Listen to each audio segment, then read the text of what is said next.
এতিয়া বনাম এইটো হৈছে হেৰি মাংস মানে মাংস যিটো পিকল বনাই যে সেইটো হয় তাৰপিছত বিলাহী আৰু পিঁয়াজ জলকীয়া এইটো মানে কাইণ্ড অফ অকণমান হেৰি হ'ব আৰু ভাজিও নহয় সেইটো মানে আৰু ধুনীয়া চাটনি টাইপ হ'ব মানে কেৰাহীতে বনাম এনেকৈ পিঁয়াজটো অলপ ভাজি ল'লোঁ তাৰপাছতে আৰু হালধীয়া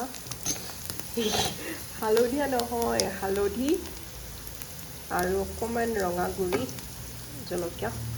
তাৰপিছত অকণমান ধনিয়া গুড়ি এইখিনি অকণ ভাজি লৈ এতিয়া বিলাহীখিনি দি দিম আৰু খাবলৈ কিন্তু বহুত টেষ্টি হয় বহুত টেষ্টি হয় মোৰ একো নালাগে আৰু এনেকুৱা কিবা এটা হ'লে মানে খাই বহুত ভাতটো খাই দিব পাৰি আৰু ভালকৈ সেইখিনি এনেকৈ ভাজি ল'লোঁ অলপ তাৰপিছত এতিয়া সেই মাংসৰ আচাৰটো দি দিছোঁ তাৰপিছত ভালকৈ বিলাহীখিনি একদম মানে ভাজি মিহলি নোহোৱালৈকে অলপ ভাজি তাৰপিছত অলপ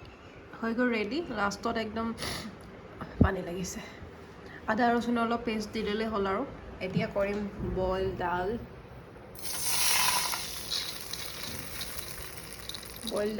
লগতে ভেন্দি কেইটামান দাইলত ঢালি দিম হৈ যাব